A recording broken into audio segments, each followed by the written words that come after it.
MathMagic, 'cause math is magical. With your host, Math Pirate and the Arithmecat.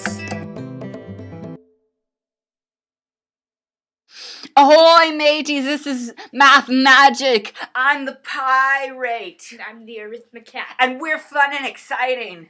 Now, remember how we've been talking about functions?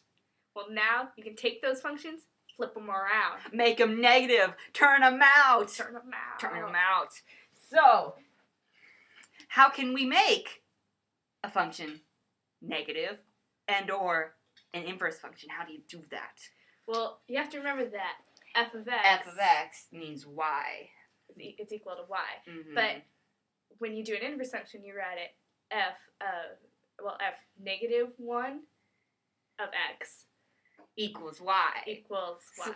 So we make f of x actually x. So it would be x equals numbers, y as your variable. So you flip it up. It's crazy, right? Well, it's an inverse function. Get used to it.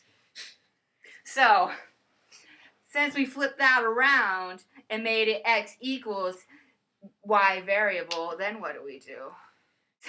So now that you got your y and your x in the different swap places, variable swap, now you're gonna put all of your numbers with the x where they want to be. So then you gotta get y alone in his home. Yeah, y by itself. Y by itself. He's crying by himself. Yeah. No one wants to be with y. Nobody wants to be with y, so you gotta get y alone in his home. So all the numbers are with x.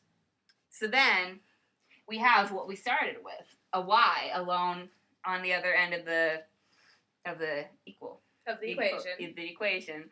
And so then we just have f of x again, because y equals f of x. F of x. But you're still going to want to write it f negative 1 of x, because it's an inverse function. Because you got to get a negative now. Because we got it all inverse, now we want it to be negative, so then you get an inverse function. Arithmecat, let's shake that Laffy Taffy.